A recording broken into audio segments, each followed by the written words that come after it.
할렐루야. 오늘은 창세기 27장의 말씀을 함께 보도록 하겠습니다. 요즘 많이 쓰는 용어 중에서 대환장 파티라는 말이 있습니다. 들어보셨나요? 모든 것이 다 엉망진창이고 문제가 있을 때 쓰입니다. 창세기 27장을 보면 야곱의 가정은 이 대환장 파티를 본 것 같습니다. 누구 하나 정상적으로 행동하지 않습니다. 이삭이 나이가 들어 장자인 에서에게 장자의 축복을 하려고 합니다. 이 사실을 안 이삭의 아내 리브가와 동생 야곱은 이삭을 속여서 대신 장자의 축복을 받지요. 이 일로 형 에서는 야곱을 죽이려는 마음을 품습니다. 리브가는 야곱을 외삼촌의 집으로 피신시키려고 합니다. 한 집에서 서로 죽이고 속이는 일이 벌어지고 있습니다. 왜 이삭의 집에서 이런 일이 벌어지지요? 우선 이삭은 형 에서에게 장자의 축복을 합니다. 형에게 장자의 축복을 하는 것이 당연하게 보입니다. 하지만 그렇지 않습니다. 이삭은 에서와 야곱이 태어나기 전에 하나님께 들었던 예언의 말씀이 있지요. 하나님은 이삭에게 큰 자가 어린 자를 섬길 것이라고 말씀하셨습니다. 그렇다면 이 장자의 축복은 형인 에서가 아니라 동생인 야곱이 받아야 됩니다. 하지만 이삭은요, 자신의 생각대로 형 에서에게 장자의 축복을 주려고 합니다.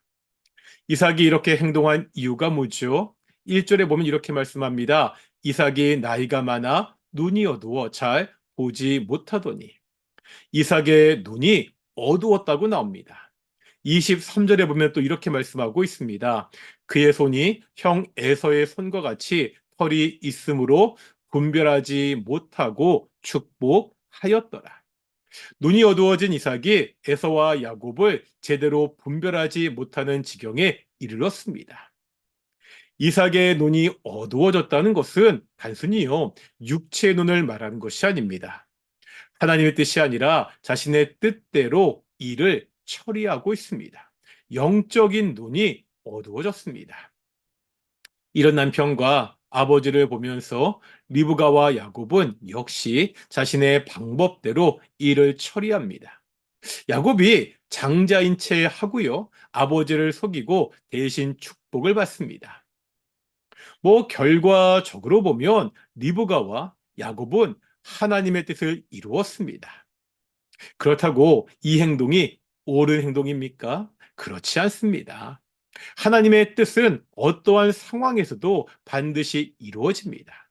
사람을 속이는 잘못된 방법으로 이루지 않더라도 결국은 성취됩니다. 이것을 기다리지 못하고 거짓말로 하나님의 뜻을 이루려고 했습니다. 이 과정에서 하나님의 이름마저 수단으로 사용되고 있습니다. 이삭은 야곱에게 어떻게 이렇게 쉽게 짐승을 잡았냐고 묻습니다. 그때 야곱은 이렇게 대답합니다. 그가 이르되 아버지 하나님 여호와께서 나로 순조롭게 만나게 하셨음이니이다. 하나님이 자신의 길을 순조롭게 하셨다고 거짓말을 하고 있습니다. 자신의 목적을 위해서 하나님의 이름마저 거짓으로 사용하고 있습니다. 이 모든 일의 결과는 무엇입니까? 41절에 보면 에서가 이렇게 이야기합니다. 에서가 야곱을 미워하여 심중에 이르기를 아버지를 곡할 때가 가까웠은즉 내가 내 아우 야곱을 죽이리라 하였더니 형이 동생을 죽이려고 하고 있지요. 아버지 이삭이 죽으면 내가 이제 바로 죽이겠다고 결심합니다. 결국 야곱은 외삼촌 라반의 집으로 도망을 쳐야 했습니다. 하나님의 뜻을 분별하지 못하는 이삭, 하나님의 뜻을 잘못된 방법으로 이루려고 하는 야곱, 결국 약속에 가문 이삭의 집은 엉망이 되고 말았습니다.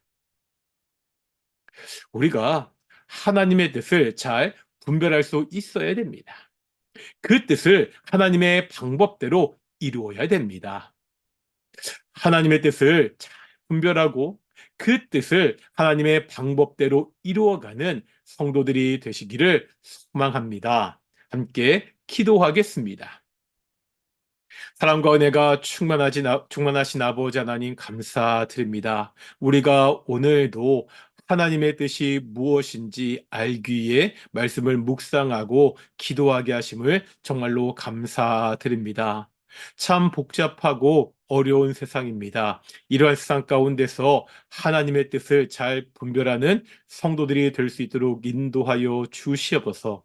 그 하나님의 뜻을 하나님의 방법대로 이루어가는 귀한 성도들이 될 수 있도록 인도해 주시옵소서. 감사드립니다. 이 모든 말씀 예수님의 이름으로 기도드렸습니다. 아멘. 마치겠습니다. 샬롬.